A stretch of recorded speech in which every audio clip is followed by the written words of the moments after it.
Hello again. I'd like to talk to you today about what I'm going to be working on today. And also I want to like to show you what I'm going to be trying to build today. But as far as what you hear playing in the background, it's the Glory Club mix. And again, I'm going to show you the this is my one-page storyboard. I will be playing two synthesizers here, and these two synthesizers that I'll be playing, I'm building a special stand today for them. So first and foremost, I'm going to be wearing this. Now we didn't see this, but this is what I'm going to be wearing, playing the two keyboards here, with a special stand that's going to be made, or I'm going to do markups of the stand today. Of course, I'll be playing the cross on this one, and I'll be wearing this in that frame. So I'll actually be wearing a collar in this frame here. Now in this frame here, we'll rotate between the hand of God, taking these two and mash them together to make the symbol, Groce Family and Friends. And I'll also be wearing something similar to this uniform, or something similar to that in that design style, whether it's this style or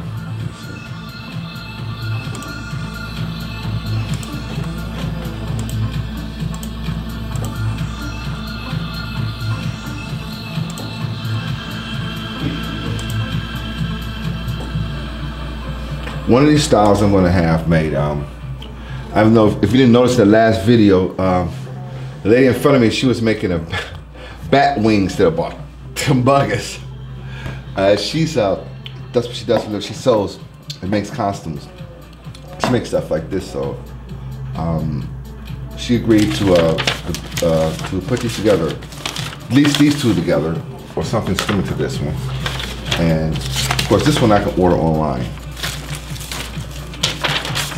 Now, what I'm going to be building today, or doing models today, is you see a local home studio, MIDI studio, will have a keyboard, a drum machine. This one has two. This is the actual Lynn drum that Sheila E. used. It's not the one Prince used, the name brand, but Prince used a different one that was shaped kind of like this top piece here that Bobby Z used, but this is the one that was affordable to everybody else.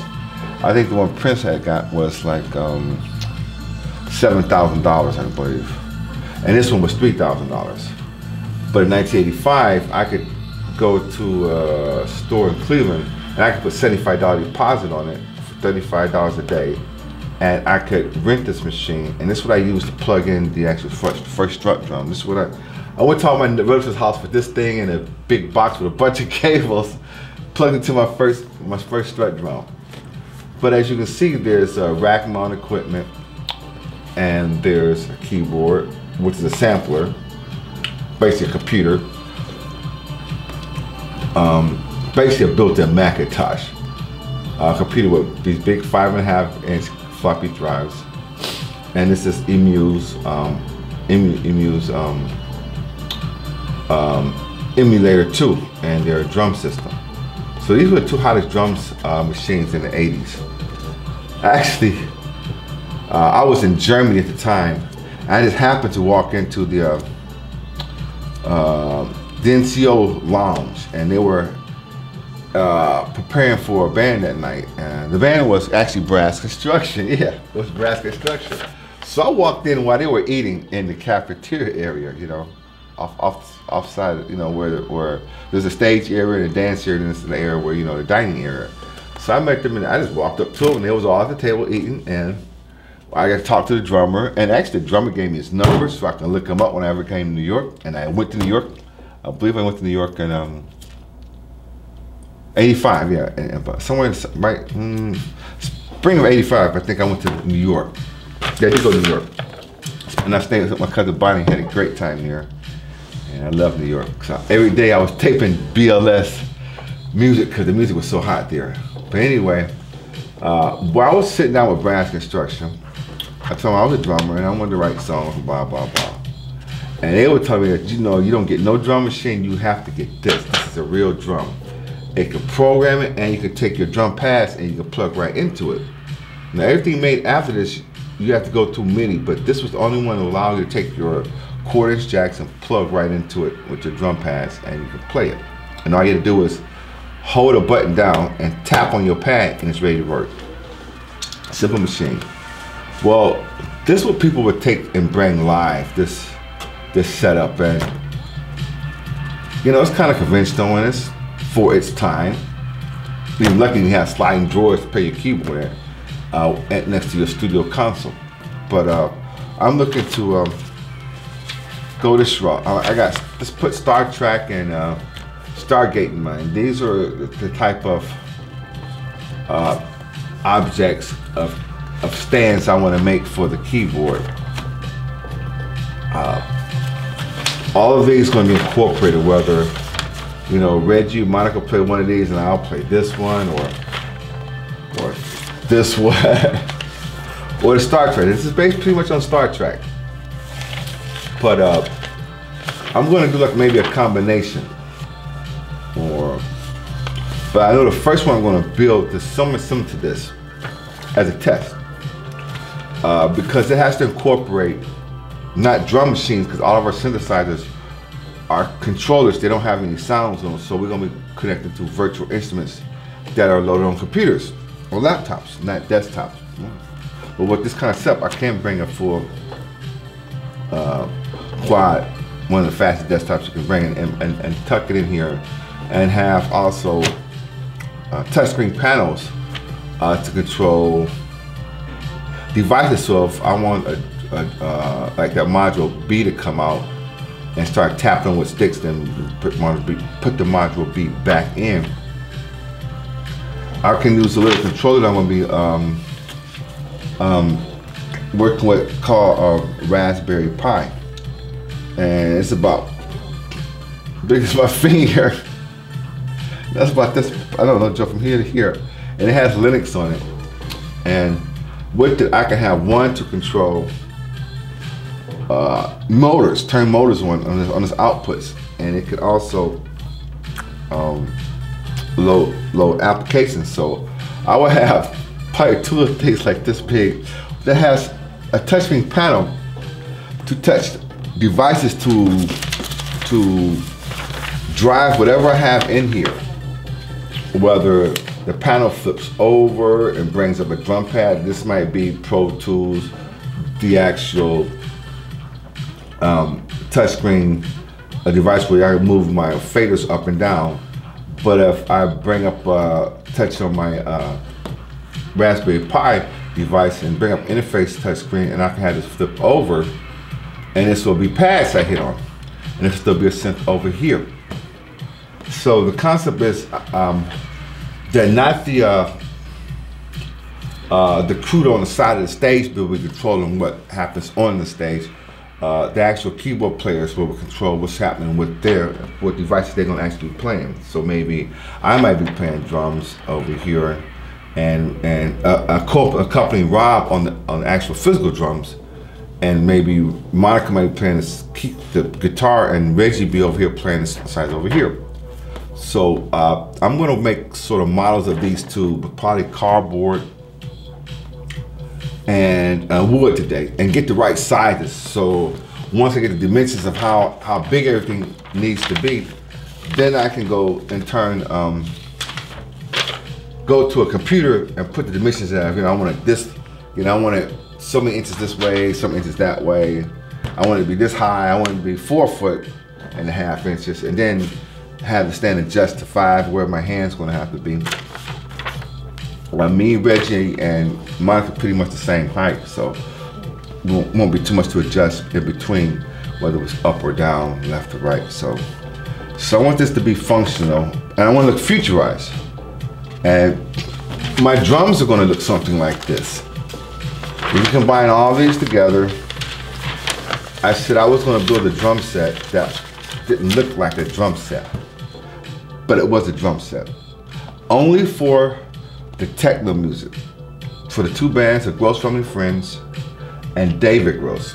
Now, the jazz group J Apparatus I will be playing a traditional drum kit, probably a 7 or 9 piece kit.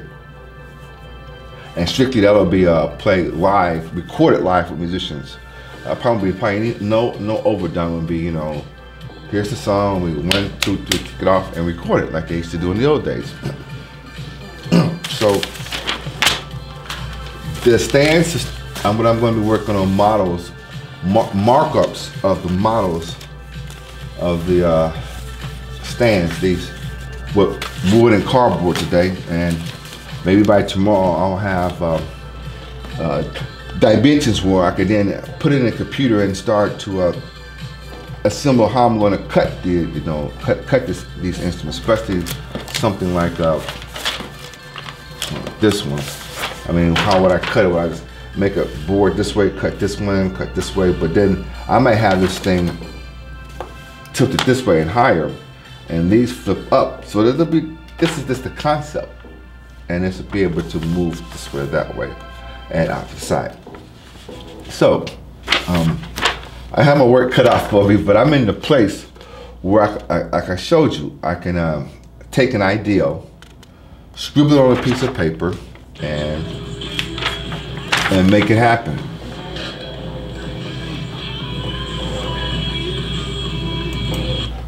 I think what I have here, I think this is one of my old. Let's see. Here we go. Another idea you draw out, right? Let's see. Wow, all about this one. Okay. This is the first version of the cross before I started sending it to my friend in San Francisco, and we came up with the drawings you see now, an actual physical built model. But just as you can see, I don't know if you can get this, but it was this was done 12/10/1985. Oh, that was a long time ago. Long time ago. Well, still, with drawings, you know, this place, Dallas Makerspace, you can actually you can bring it to life. Bring it to life, make it work a model, and that's what I'm here to do. So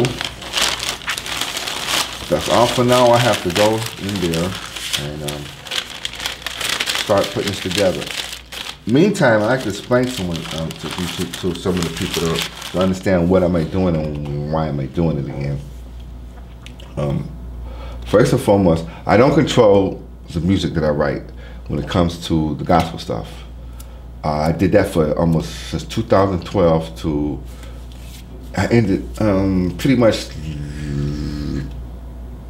in 2014.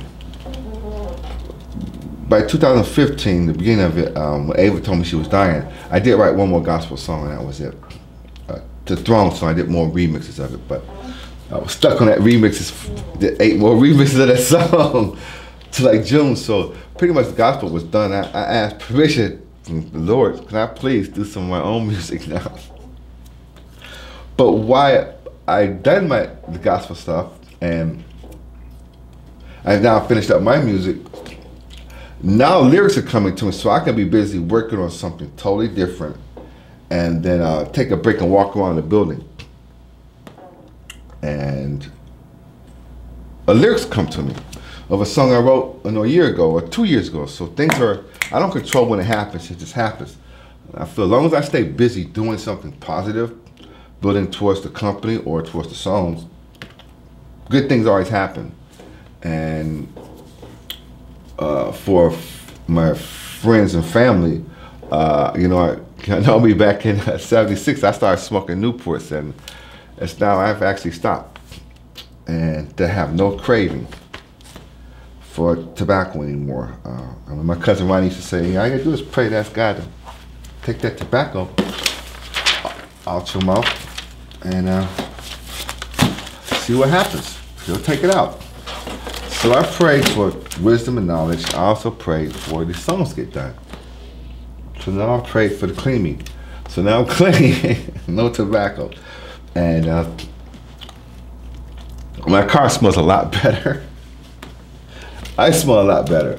Everything smells better. Everything tastes better too. So I'm happy with that. So just let my family know and my children know that, yeah, I stopped smoking cigarettes. So I'm gonna go into the other room and let the creative juices flow. And this is Friday, 1:30 p.m. Central Time, and I might be here. I might be here to time to go to church Sunday morning. I have clothes in the car. I go home and change and shower, and I come back and I shower. But I pretty much will be here probably to time to go and play church Sunday. So unless I come up have some good things to show for the next 48 hours, this is all for now, and I'll see you next time. Bye and have a great weekend, and God bless you all.